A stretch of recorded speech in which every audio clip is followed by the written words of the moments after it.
There is a stretch of water in eastern Indonesia that most maps show as empty, blue and flat and unremarkable, the kind of ocean space that a finger skips across when tracing a route between islands. The Banda Sea. It sits in the Maluku region, surrounded by islands that were once the most valuable real estate on Earth. The original Spice Islands, the place that launched European empires and destroyed indigenous civilizations and sent wooden ships on voyages so dangerous and so long that the crews who survived them came back as different people than the ones who left. And somewhere in that water, in a specific corridor on the western side, there is something that the fishermen who have worked these seas for generations will not go near. Not cannot, will not. And the reason they give, when they give one at all, is not what you expect. Subscribe right now if you want to see the world the way it actually is. Not the polished version, not the comfortable version, but the real thing, the deep thing, the version that has been sitting quietly in the dark for a very long time, waiting for someone to take it seriously. Let's go. To understand why the western route through the Banda Sea carries the weight it does, you have to understand the Banda Sea itself, not as a geographic label on a map, as a place, as an entity with its own specific character, its own physical properties, its own relationship to the people who have lived beside it, and on it, and from it, for thousands of years. Because the Banda Sea is not just any body of water.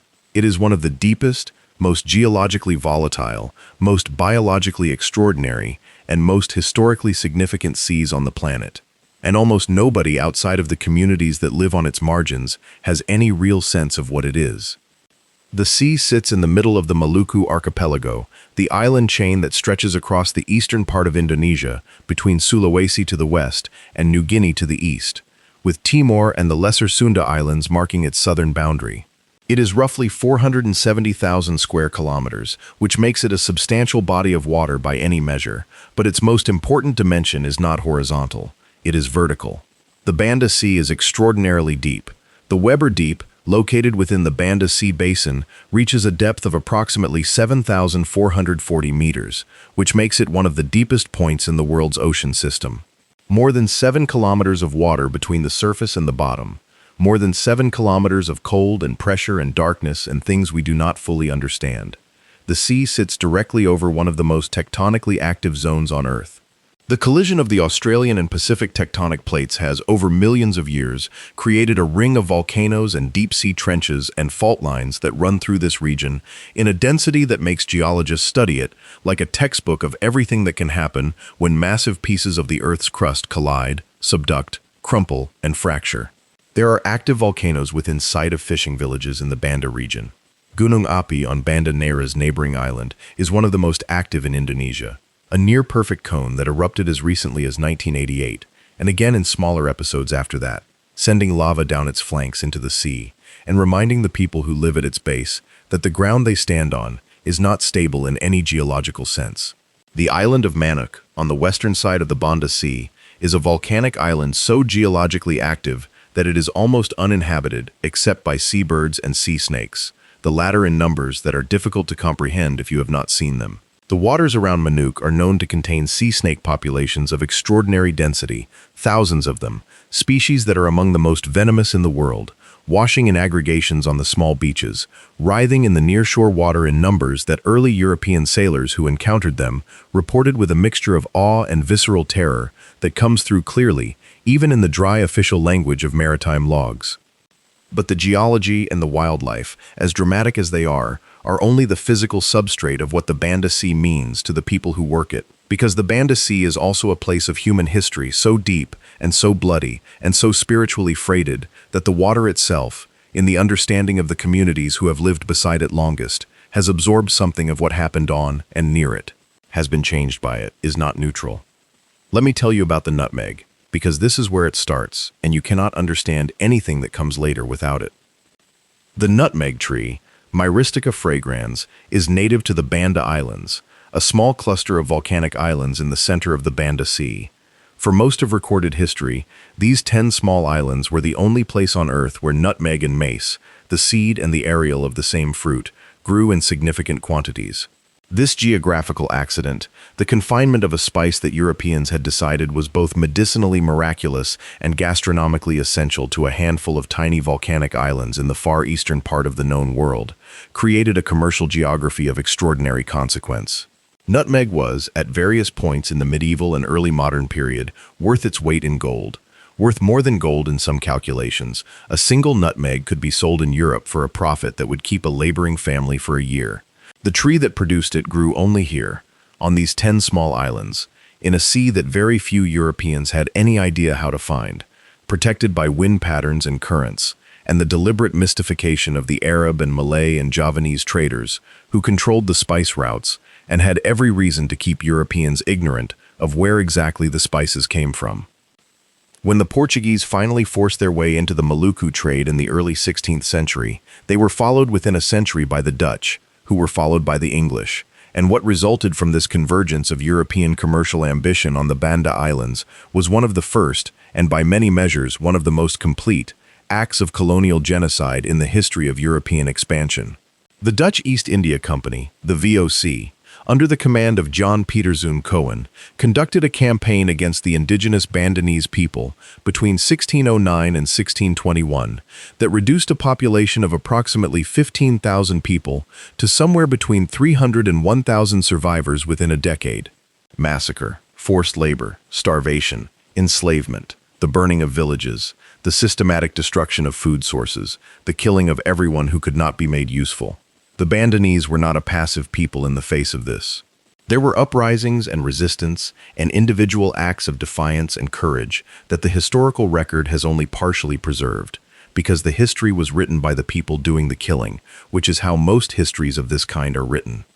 What was left after 1621 was a series of islands populated by Dutch colonists, enslaved people brought from other parts of the archipelago and from as far as the coasts of New Guinea, and the tiny remnant of the original Bandanese who had survived or hidden or escaped into the surrounding waters on boats that took them to other islands.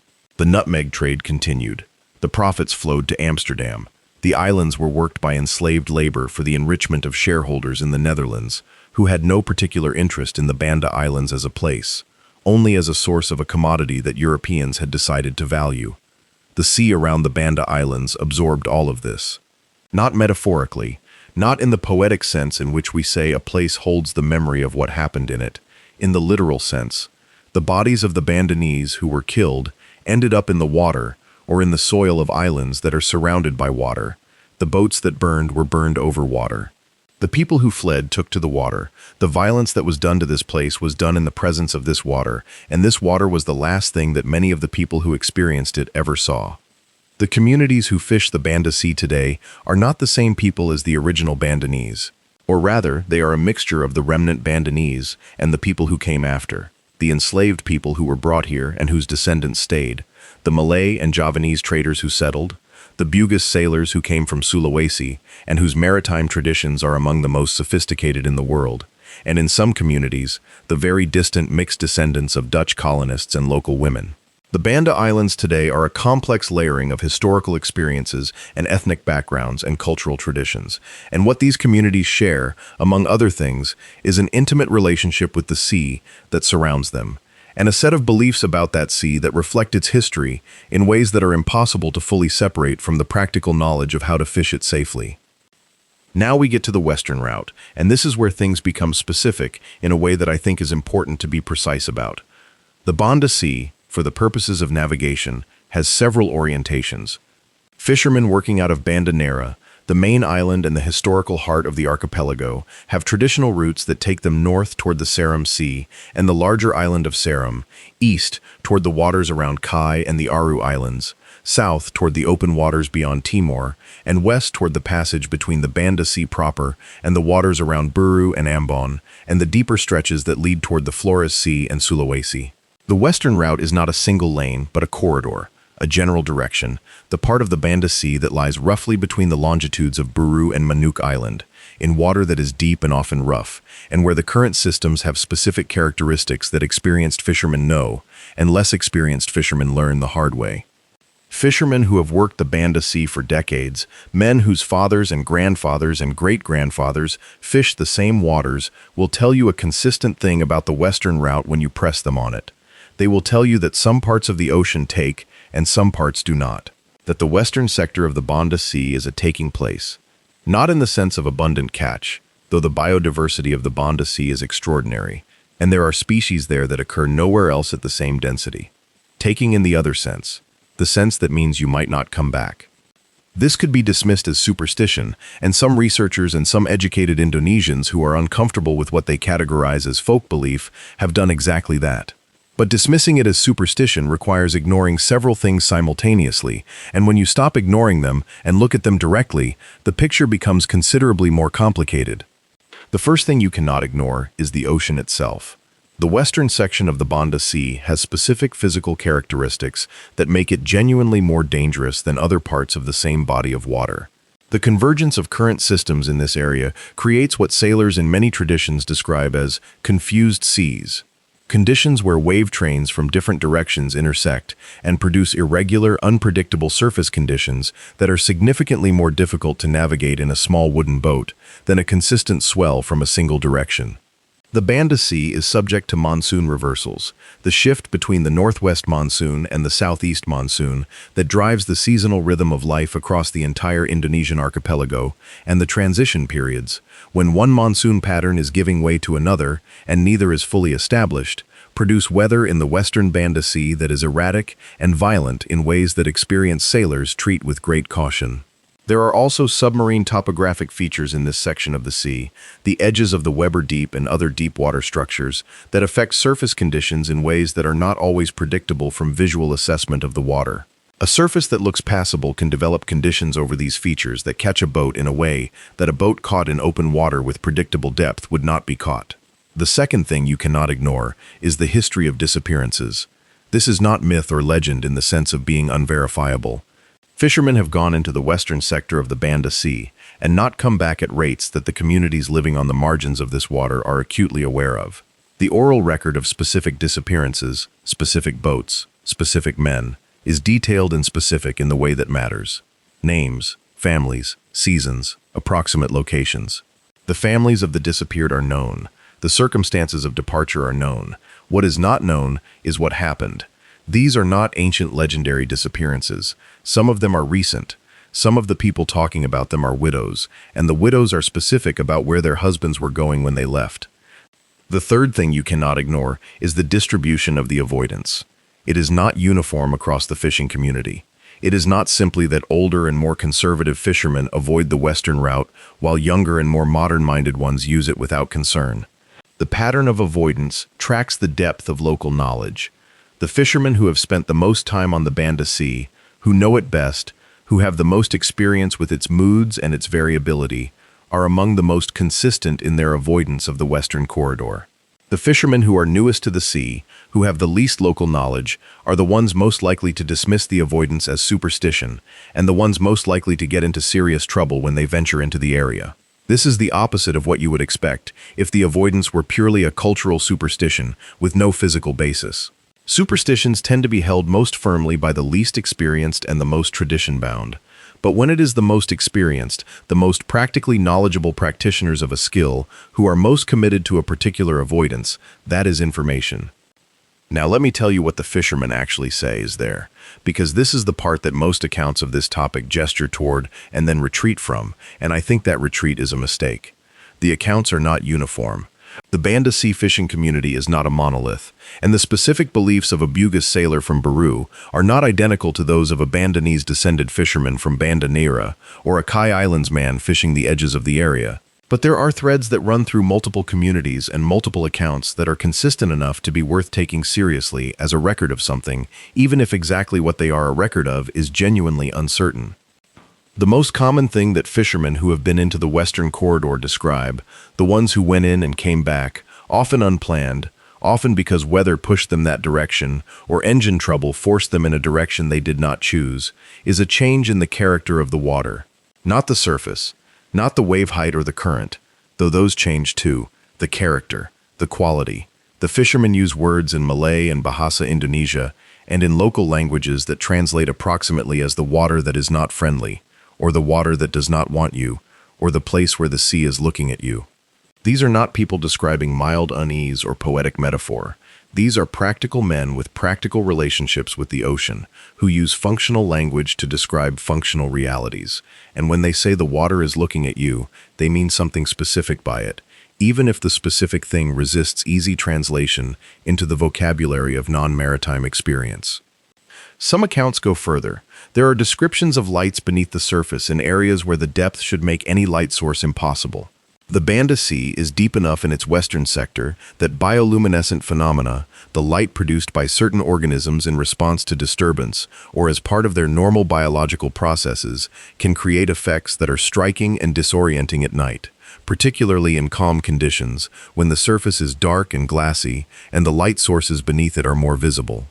The specific character of bioluminescent displays in areas of significant geological activity, where volcanic heating of the water column and the distinctive chemistry of hydrothermally influenced deep water can affect the distribution and behavior of bioluminescent organisms, is something that marine scientists have been studying with increasing intensity but have not fully characterized. What a fisherman sees at night on the Banda Sea in its western sector, sitting low in a small wooden boat with no electric light of his own, the darkness absolute above, and the depths absolute below, when the water begins to glow in ways that do not correspond to the movement of his boat or the passage of known organisms, that experience is not nothing. It is an encounter with something real, even if the real thing is a deep water biological phenomenon rather than a supernatural one, and the distinction, for a person in that situation, in that darkness, may not feel as significant as it does to someone describing it from a lit room on dry land. There are also accounts of sound. The Banda Sea, like all volcanically active marine environments, produces submarine sounds that can in some conditions be transmitted to the surface and experienced by people in small boats as something between a vibration and a noise, a low-frequency transmission through the hull of the boat that has no obvious source, and that can be deeply unsettling if you do not understand where it is coming from. The volcanic activity beneath the western Banda Sea is continuous, not in the sense of constant eruption, but in the sense of the constant geological restlessness that characterizes regions of active plate tectonics. This produces acoustic energy across a range of frequencies, much of it far below what human hearing can consciously register, but not below what the human nervous system can respond to. Infrasound, sound at frequencies below 20 Hz, the lower threshold of human hearing, is produced by geological activity and under certain conditions can propagate remarkable distances through water and even through the air above it. Research on infrasound has established that it can produce in humans a range of responses including disorientation, unease, a sense of presence, visual disturbances in some cases, and a generalized physiological stress response that people experience as dread, without being able to identify its source. If you are in a small boat over the western Banda Sea and you are receiving infrasound from the geological activity below, you may not know that is what is happening. You will know that something is wrong. You will know that this place does not feel right. You will know that you want to leave. And you will try to find language for that experience, and the language available to you from your cultural tradition may be the language of spirits and the restless dead and the taking sea. The dead. We need to talk about the dead, because you cannot spend time with the fishing communities of the Banda Sea without encountering the weight of the dead, and the weight of the dead in this particular place is extraordinary in a way that is different from ordinary grief and ordinary loss. The Bandanese dead are everywhere in this sea. The people who were killed in the VOC campaigns of the early 17th century, the people who fled and drowned, the people who were worked to death in the nutmeg gardens in conditions of enslavement over the 2 centuries of Dutch colonial rule that followed the genocide, the sailors who were lost in the storms and the currents that make this sea dangerous in any era, the Japanese soldiers who died here during the Second World War, the Indonesian independence fighters who died here in the struggles that preceded and followed 1945, the fishermen who left and did not come back in every generation since. All of these dead are present in the consciousness of the communities that live on the margins of this water in a way that is not primarily historical or intellectual. It is spatial. It is directional. The dead are in the water. The dead are most densely concentrated in certain parts of the water, and the parts of the water where the dead are most densely concentrated are the parts of the water that are most dangerous and most avoided. This is not a coincidence, or not purely a coincidence. It is a convergence. The places that are most physically dangerous, where the currents converge and the deep water creates unpredictable surface conditions, and the volcanic activity produces sounds that disturb the nervous system, are the places where the most people have died over centuries of dangerous navigation. And the places where the most people have died are the places that the communities who remember those deaths, in the specific way that maritime communities remember loss, which is to say viscerally and permanently and with specific geographical coordinates attached to the memory, are the most inclined to avoid. The physical danger and the spiritual weight have accumulated in the same places over the same centuries for the same reasons. They are not separate, they are two ways of describing the same reality. The concept that organizes much of this in the Malay and Indonesian Islamic tradition of the region, though it layers onto older animist frameworks that predate the arrival of Islam by centuries, is the concept of tempat angker. This phrase, which translates roughly as haunted place or charged place or heavy place, describes locations that have accumulated spiritual significance of a specifically dangerous kind. Places where the boundary between the living and the dead is thin, where the residue of past suffering and violent death makes the environment hostile to the living, in ways that are felt rather than seen, sensed rather than proven. Tempat angker can be a building, a crossroads, a stretch of forest. In the maritime world of the Banda Sea, it can absolutely be a stretch of water. And the fishermen who use this concept are not describing something they read about in a book. They are describing something that was handed to them by their fathers and their grandfathers as a practical navigational fact. Do not go to that water. It is tempat angker. Here is approximately where the boundary is.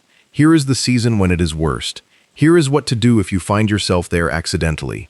The knowledge is specific, and it is transmitted with the seriousness of safety information, because that is exactly what it is.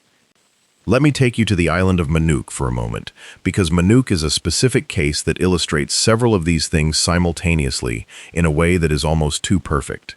Manuke is a small volcanic island in the western section of the Banda Sea, roughly midway between Buru to the north and the Banda Islands to the east.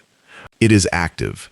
The island has fumaroles, vents where volcanic gas and steam escape from the ground, that are visible from a distance and that give the island's vegetation a scorched and peculiar appearance.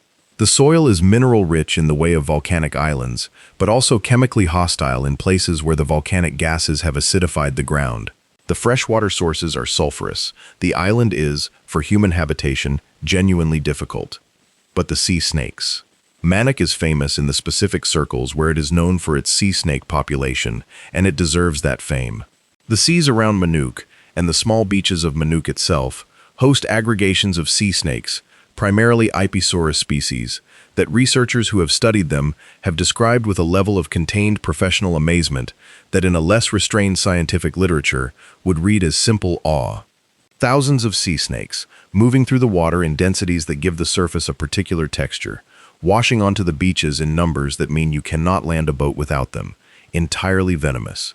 Not particularly aggressive in the way of land snakes, because they live in an environment where aggression toward things they cannot eat is energetically wasteful, but not passive either, when contacted unexpectedly by, say, the hull or the occupants of a small wooden boat. The fishermen of the Banda region know about Manuke and the sea snakes. This is not obscure information. It is part of the basic geographical knowledge of anyone who has spent time on the Banda Sea. And Manuke sits in the western corridor. Not at its heart, not at the specific area that most accounts identify as the most avoided, but within the western sector, and the presence of Manuke, with its visible volcanic activity and its extraordinary sea snake populations, adds a layer of physical reality to the avoidance of the western route that is independent of any spiritual interpretation. You would avoid that area for the sea snakes alone, if you knew about the sea snakes. And everyone who has spent time on this sea knows about the sea snakes. But here is the thing about the relationship between the physical and the spiritual in the understanding of maritime communities like those of the Banda Sea. They are not, for the people who hold them, separate categories. The sea snakes are not just sea snakes. The volcanic activity is not just geological process. The deep water is not just deep water. All of these physical facts are understood within a framework in which the physical world and the spiritual world are not parallel dimensions but a single reality experienced at different levels of perception. The sea snakes are also something else. The volcanic gases are also something else. The depth is also something else. The fisherman who avoids the western route because of the sea snakes, and the fisherman who avoids it because of the tempat angker, may be giving different vocabularies to the same experience, the experience of a place that is genuinely dangerous and genuinely other in a way that demands respectful distance. There is a Bugis maritime tradition that is relevant here. The Bugis people of South Sulawesi are among the most accomplished sailors in the history of the Pacific and Indian Ocean world, the people whose traditional pinisi boats are so seaworthy that they traded and sailed and navigated from the coasts of Madagascar to the northern coast of Australia, to the port cities of China, long before European contact. Using celestial navigation and accumulated observational knowledge of wind and current and bioluminescence and wave pattern that represented centuries of systematic empirical knowledge organized through a conceptual framework that was simultaneously practical and spiritual. The Bugis have sailed the Banda Sea for centuries, trading and fishing and carrying cargo between the islands of eastern Indonesia. They have their own navigational lore about specific waters, their own knowledge of which passages are safe in which seasons and which are not, their own understanding of the relationship between physical and spiritual risk in ocean navigation. And the Bugis navigational tradition, as documented by researchers who have spent time with traditional Bugis sailors, includes specific avoidances and specific protocols for specific waters that correspond, in many cases, to physically identifiable features of those waters, the convergence zones, the current reversals, the areas of unusual weather, the stretches of sea over deep water geological structures that produce anomalous effects. The knowledge is real. The framework in which it is organized is different from a Western scientific framework. The knowledge is still real. The Bugis sailors who work the Banda Sea and who have developed specific protocols for the Western sector are not, in other words, simply carrying superstition. They are carrying knowledge organized in a particular way, and the question of whether the framework in which the knowledge is organized is literally true is a different question from whether the knowledge itself is valid. The knowledge is valid. The Western route is genuinely more dangerous. The Bugis sailors who avoid it are making a rational safety decision informed by generations of accumulated empirical experience. The language in which they describe the reason for the decision is the language available to them from their tradition. The tradition has served them, and the people who came before them, in conditions that would have been fatal to navigators without their knowledge. That is worth respecting rather than dismissing. Let me tell you about the seasonal dimension of this, because it is important and it is often missed. The avoidance of the Western Banda Sea is not constant across the year. There are seasons when the prohibition is most intensely felt and most carefully observed, and these seasons correspond to specific meteorological and oceanographic conditions that make the area most physically dangerous. The transition periods between the northwest and southeast monsoons, when the weather is most erratic and the current systems are most confused, are the peak periods of avoidance. The fishermen know this. They can tell you, with reasonable precision, which months are the most dangerous and which offer relative windows of relative safety. This seasonality is exactly what you would expect if the avoidance were tracking real physical danger rather than being a fixed cultural prohibition disconnected from physical reality. Fixed cultural prohibitions do not usually have seasonal modulation based on meteorological conditions. Accumulated observational knowledge of a dangerous physical environment does. There is also a directional component that goes beyond simple avoidance. Fishermen who work the Banda Sea have specific protocols about how to approach the margins of the avoided zone if their fishing route takes them near it. You do not approach from certain directions. You do not approach at certain times of day. There are things you say before you enter waters that border the avoided area. There are things you carry. The specific objects and words vary between communities and between individual fishermen and their families, because this knowledge is personal as well as communal, passed within families as well as across the broader community. But the structural shape of the protocol is consistent. You acknowledge the water before you enter it. You show it respect in specific ways, and you do not assume that your intentions and your need will be enough to protect you from what the water does. This protocol structure, acknowledgement, respect, specific ritual preparation before entering a dangerous space, is found across maritime cultures worldwide and is not specific to Indonesian or Malay tradition. It appears in the fishing communities of the North Atlantic, in the whale hunters of the Arctic, in the pearl divers of the Persian Gulf, in the fishermen of the South China Sea. It appears wherever people have spent generations navigating genuinely dangerous water and have developed systems of knowledge and practice for managing that danger. and the consistency of its appearance across cultures that developed independently of each other suggests that it is not arbitrary custom but a functional adaptation, a way of organizing the mind and the attention and the community before engaging with something that can kill you, that has the practical effect of reducing casualties. A fisherman who has gone through the protocol of acknowledgement and preparation before entering dangerous water is a fisherman who is mentally present, who has reviewed the risk, who is paying attention in a way that a fisherman who simply blunders into danger without preparation is not. The protocol works, not because the spirits acknowledge the ritual, but because the ritual focuses the human doing it. Let me take you for a moment, away from the Banda Sea and toward the broader Indonesian maritime world, because the Banda Sea is not an isolated case, and understanding it better requires understanding something of the context in which it exists. Indonesia is the world's largest archipelago nation, comprising more than 17,000 islands spread across an ocean area of approximately 5.8 million square kilometers. It is a maritime civilization of extraordinary depth, home to dozens of distinct seafaring traditions, each with its own navigational knowledge, its own boat-building tradition, its own understanding of the relationship between the human and the oceanic. The Bugis of South Sulawesi, the Madura sailors, the Baho, the sea nomads who live permanently on houseboats across the eastern Indonesian archipelago, and whose children can swim before they can walk, who know the reef systems of the Banda and Flores and Sulu seas with a precision that no GPS system fully replicates. The people of the K Islands, whose traditional boat-building techniques produce vessels of remarkable seaworthiness, using tools and methods that have been refined over centuries. The communities of the Raja Ampat Islands, whose knowledge of the local marine ecosystem is so detailed and so practically accurate that marine biologists working in the area have found that consulting local fishermen is one of the most efficient ways to identify where to look for particular species. All of these communities have their specific geographies of the sea, their known places and their avoided places, their safe seasons and their dangerous ones, their routes and their non-routes. And in all of these communities, the accumulation of this navigational knowledge over generations has produced a practical geography of the maritime world that is embedded in story and belief and ceremony and song in ways that make it transmissible and memorable and available to people who have never read a hydrographic chart. The song that tells you not to sail past a certain point after sunset is a navigation tool.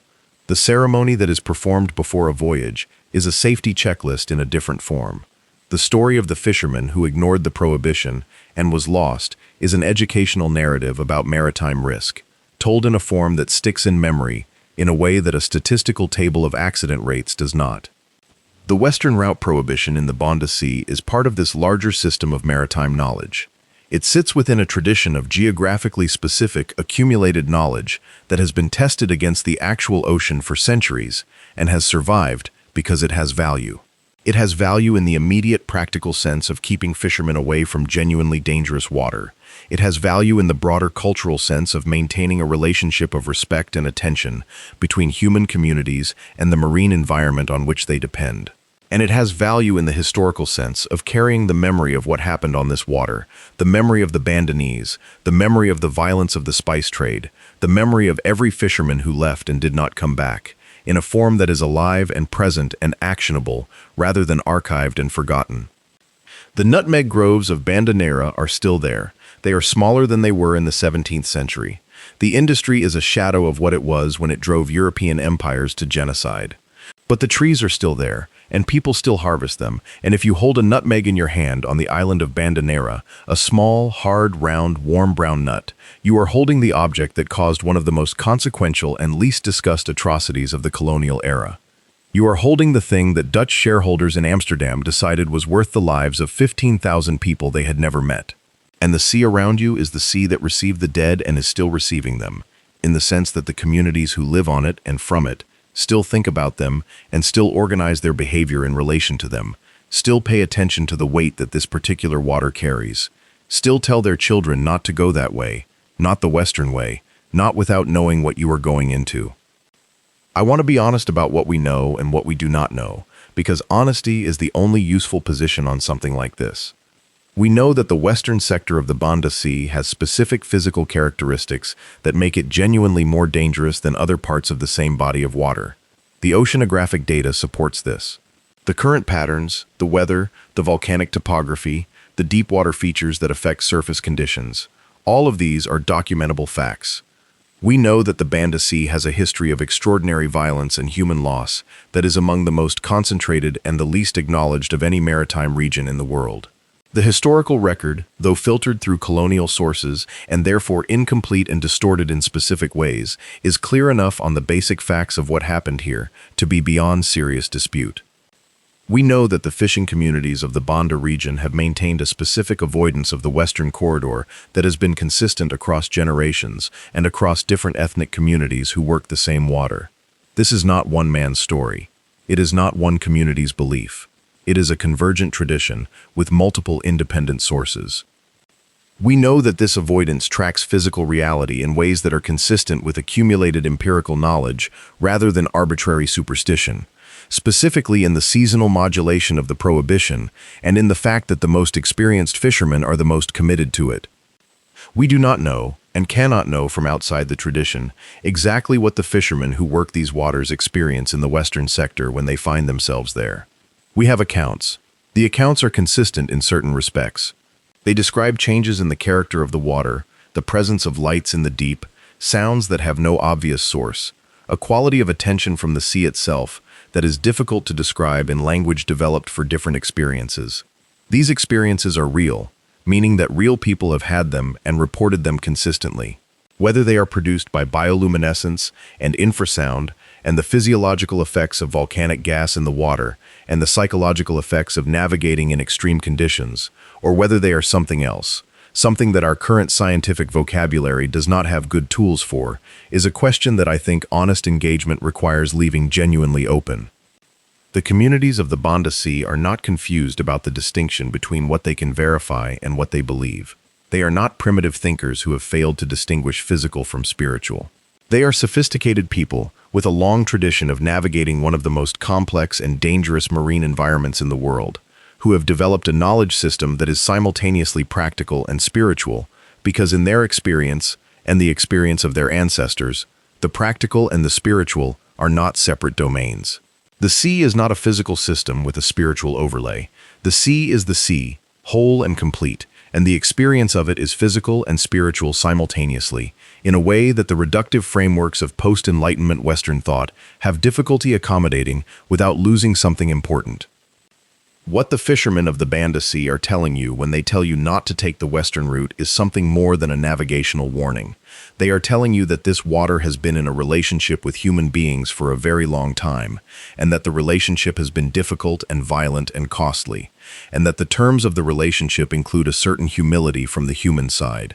A certain acknowledgement that the water is not just a highway, it is not just a resource. It is a place with a character that reflects its history, and its history includes things that demand respect and attention, and a willingness to go the long way around. The long way around. This is what the fishermen of the Banda Sea do.